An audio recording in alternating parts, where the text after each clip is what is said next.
And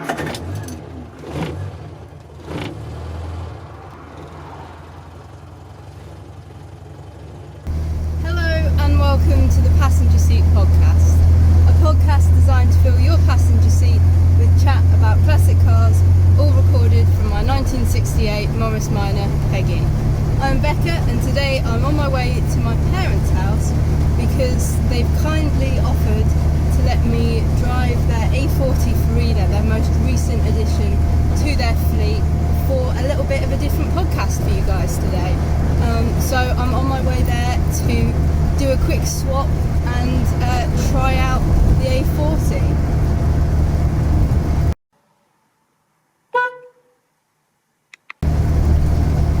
My quirk of classic car ownership for you today is it doesn't matter how long you've been involved in the scene, there's always like a car or something that you've maybe never heard of or goes on to surprise you.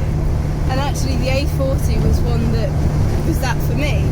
I remember when my parents were looking to buy something of about the same sort of era as Peggy and same sort of kind of usability, when this A40 came up on the old Facebook marketplace, it was a bit of a kind of car that I hadn't really heard a lot about or seen much of, and so it was really interesting to me to kind of see that, and they've certainly been having their fair share of enjoyment and issues with it, but it's certainly an interesting little car that's well worth us having a little bit of an explore and comparison to a Morris Minor today.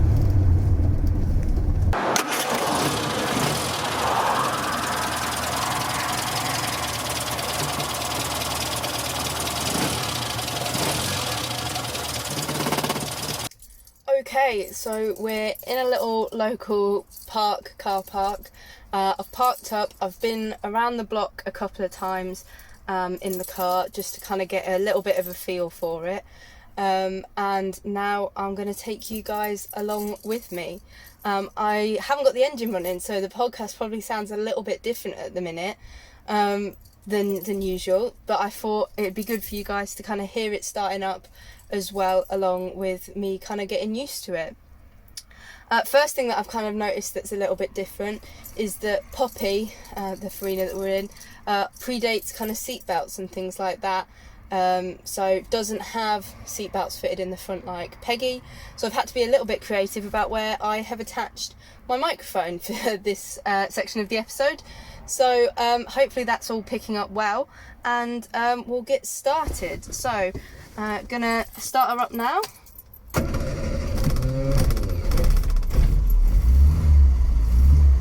Now, I didn't have to use the choke and stuff this time because I've obviously warmed her up running around the block, and yeah, so all running quite well. In front of me looks really quite different to in Peggy. The speedo is really kind of stylized and actually in front of me rather than kind of to the side. The indicators are in the middle, the choke's really far over, the dashboard is kind of covered in this leather or pleather, but yeah, it's feeling quite different, but also there's a little bit of familiarity. Obviously the gearbox is feeling different. It's the same gearbox that would have been in the Morris Minor of this period. Poppy is a 1952, Poppy is in 1962, so she's got the 948 running gear and gearbox etc. that was in the Morris Minor of the same era, but I don't have the original Morris gearbox in mine at all, so all I've got to kind of compare gearbox wise is the Morris Minors that I drove when I was test driving to buy. But yeah, let's stop waffling, find first gear and get out of this car park and give it a feel. The other thing that I've noticed is quite different is it is really warm. I turned up today in my flying jacket, as you saw on the little intro piece, and my mum was like, you won't need that in there, and she's right, it's even warmer than in Peggy in here, so I'm definitely took it off to be a little bit more comfortable and less warm.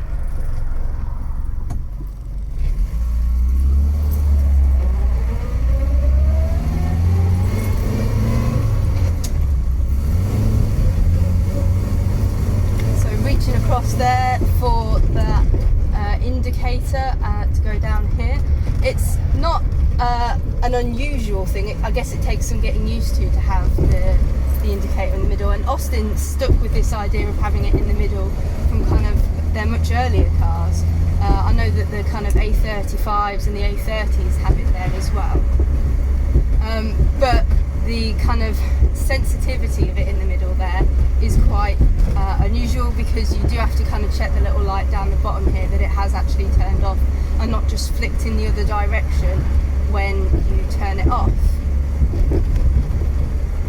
But yeah, the steering feels a little bit heavier. My dad took me for a drive round with him driving a few weeks ago to point out a few of the things that he's noticed about the car, so that I could kind of bear those in mind for when I recorded this. And both him and my mum have warned me that the steering is heavier, and that's because the A40s don't have the kind of rack and pinion steering that the Morris Minors do. They stuck with the steering box for the A40s, and it does therefore feel a little bit different. But I suppose you're not expecting that light steering anyway in a car of this age. You're not expecting kind of power assisted and all that sort of thing, so it comes with the territory of the car. So what can I tell you while I'm driving around and getting used to the car about some of the differences of an A40 Farina to a Morris Minor? Well, the A40 Farina was the first of the A40s in the Austin name to not be named after a county. You've probably guessed, but the name comes from the designer, Peggy Farina, who carried the name on in this version. They did do the Countryman, which is argued to be the first hatchback of the period, but it carried the Farina name in all countries apart from Sweden, where they were a little bit worried that it would get confused with brown sugar name, so they gave it a slightly different name in Sweden, but it sold just as Austin in most countries, because it was quite unusual for the period, because most of BMC's stuff was being kind of badged under various different names, but the A40 Farina didn't get that. It was only ever an Austin car, so it's quite unusual that we're not seeing kind of Morris and Wolseley etc. versions of it, and that makes it quite an unusual cool little car. So when my parents saw it on Facebook Marketplace, at the time they were kind of looking for something 60s that was going to be quite easy to run about and have quite good parts availability and things like that. And this car came up a few times in their searches, but they've been looking at kind of minis and Morris Minors, and they didn't really want to go for a Morris Minor, given that was kind of what I'd got myself. They wanted something a bit different. Minis carry such a heavy price tag just because of the name, really. And they were looking at kind of Volkswagen Beetles and stuff like that, but again, those things are carrying names, so yes, they've got the parts availability, but the prices for kind of what they were looking at,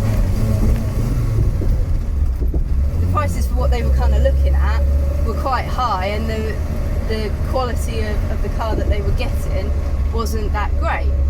So this car had come up on several little searches, and they thought, well, we'll have a look, we'll see what it's like, and kind of investigate the parts availability and stuff like that. So they'd done a little bit of investigating, and I kind of did a bit of investigating too, and because it's still BMC, even though the car wasn't ever released on anything like the Morris name or the Wolseley name, because it shares so many kind of mechanicals with the Morrises of the period, the parts are reasonably well available, which means that it's only kind of stuff like body panels and things. And having looked into it, the club for the A40 Farinas is actually really quite good for that sort of stuff as well. So it was actually a viable option for them, which was a little bit of a surprise. So they went and had a look at it, checked it out and really quite liked it. So they ended up bringing it home. And so that's kind of how Poppy joined the family. She's been with my parents now since about October 2020. In that time she's had kind of a few little runs about, I guess. Nothing big trips or anything like that, just because of the time of year, but also because there's been a few bits and pieces to get sorted on her. No car that you buy as a classic second hand is going to come to you absolutely perfect with no issues. So they've had a few bits and pieces to do on her. She's had a new dynamo fitted, new alternator to replace the dynamo fitted most recently, and that seems to be serving her reasonably well. The heater and the radio have all been kind of fiddled about with, and hence why it's lovely and warm in here.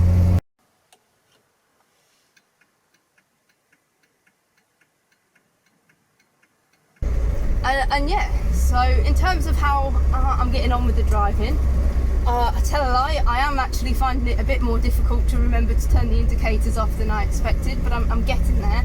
The little light on the button on there is doing reasonably well. The sun visors, the sun is like right in front of me at the moment, and the sun visors are a little bit laughable. There's space for a lot more of a sun visor there, but they just didn't do it. So respect to them for making that decision. So you definitely need a good pair of sunglasses if you're thinking of getting yourself an A40 Farina to drive, even in winter sun.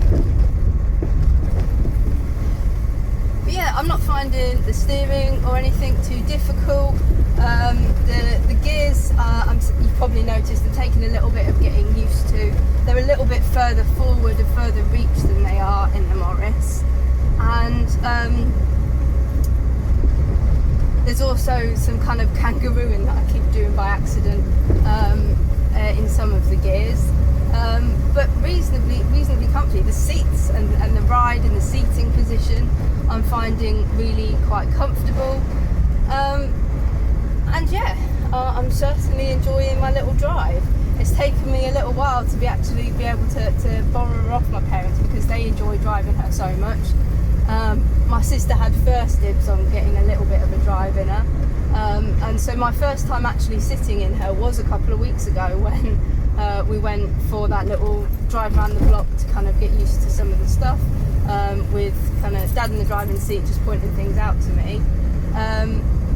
And then yeah, other than that, it's been quite a while to get in here, but I'm really enjoying it. The first time I saw Poppy down after they picked her up, it was definitely a car that appealed to me. It's a very beautiful looking car. It's got some lovely features. The doors close absolutely beautifully. That was one of the first things I noticed about the car, and made me think actually that car must have been worth a fair bit more than the Morris that came out at the same sort of time. I haven't driven a Morris of the same sort of era, but it felt like a little bit more luxury and plush in here than the Morrises of the same era that I've seen. And sure enough, having done a little bit of research, when this particular Mark, the Mark 1, came out in 1958, it was retailing for about £680 in that time's money, whereas the Morris was retailing for about £480, not including tax and all that sort of stuff that you had to add on once you purchased the car. So the car did kind of go in at a slightly higher retail market price, so that might explain why it feels that little bit kind of plusher and nicer in here. And I guess it offers a little bit of something different. It's a lot more of a boxy shape than the Morris is, and the kind of boot space and stuff like that is a little bit different as well, because there's kind of a little tonneau thing. And if you went for the Countryman version, you got quite a lot of space, much more similar to, I guess, a Morris Traveller than the saloons or convertibles.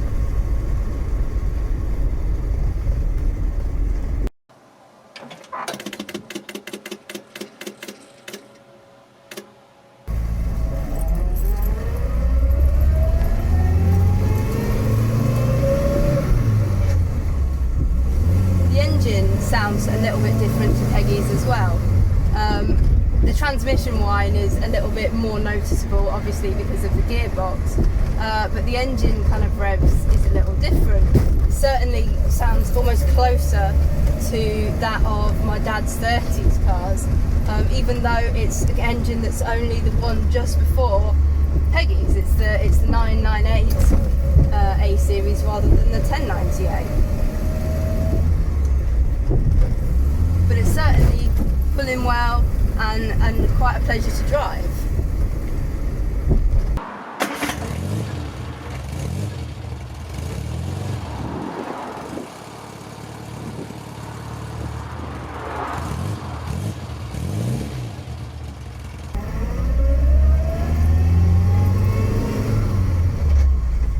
So this particular example is a Mark 1 Farina. And they released both a Mark 1 and a Mark 2, and there's some kind of easy ways to tell the Farinas apart depending on their mark.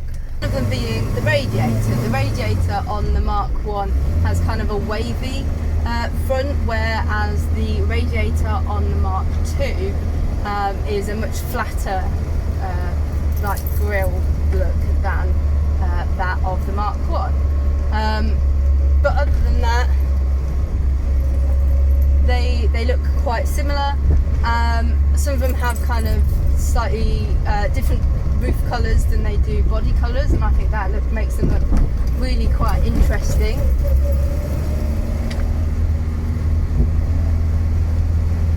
And this car is running on road style wheels, and it's got kind of little sporty wing mirrors that are absolutely useless.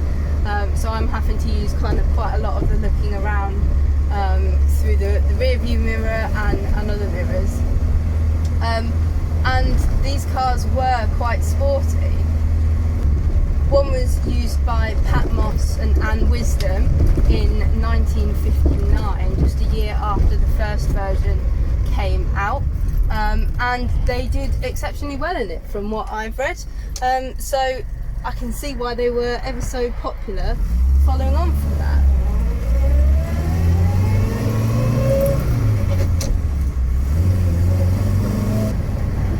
The handling is reasonably good for things like rallying. I'm certainly feeling like I've got a good handle on where the car's going. Luckily, indicating and things like that would be less of an issue. And you could always probably have help from your navigator with that sort of thing, like I do in Peggy with some of the switches when Jamie's in the car. He's a big fan of using the washer and the wiper for me.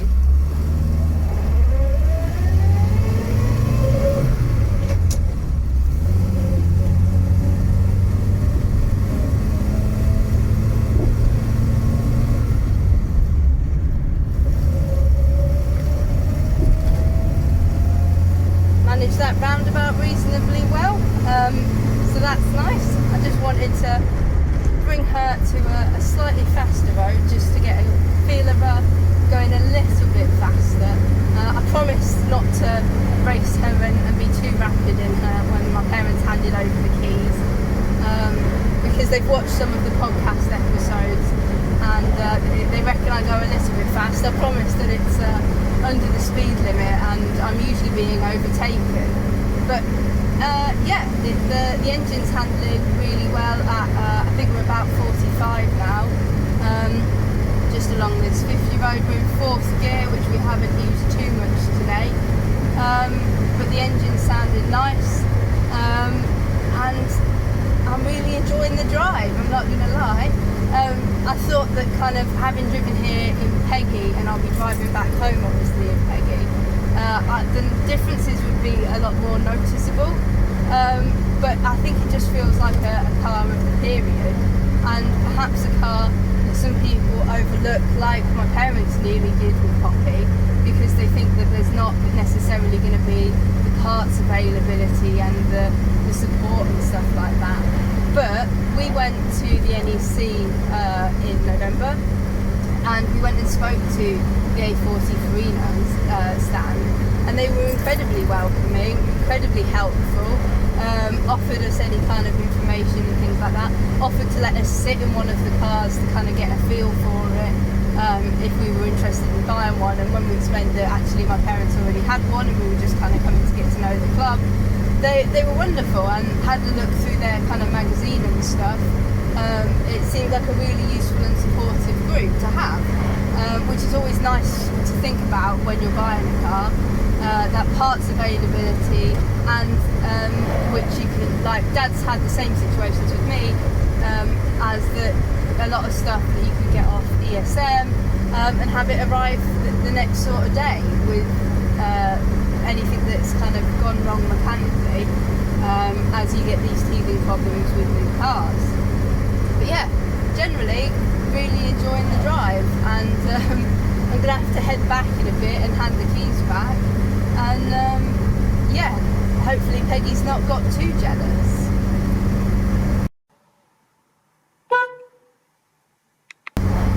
A really interesting thing about this particular A40 is that it seems to have found its way back to the area that my parents live in. We're not entirely sure kind of its full history.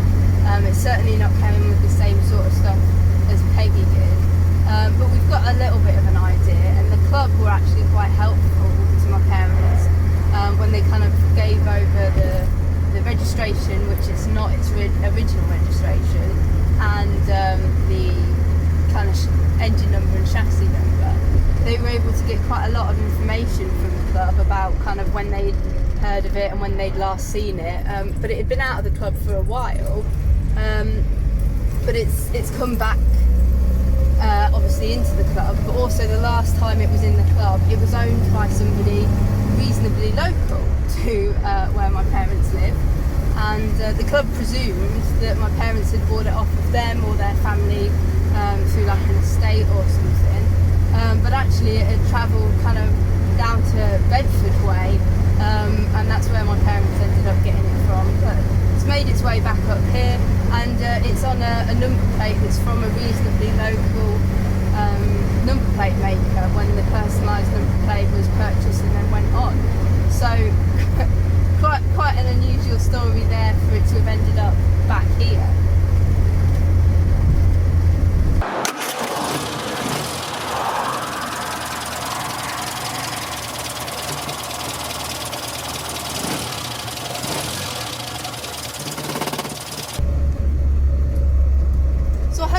Enjoyed my little adventure out in a little bit of something different here. I don't think these sorts of videos will become a regular feature on the channel. I never set out to kind of be a review podcast or anything like that, but I thought that this car is so lovely and charming, and I couldn't I doubt it'll be the last time I have a go at driving it, but I couldn't turn down the opportunity to share it with you guys as well. And I hope you've learned a little bit maybe about the A40 Farina, and if you're looking for a car, but you're perhaps looking for something that's not your typical car that lots of people go for as their first classic, I wouldn't say that this would be a bad choice. It's certainly served me well today.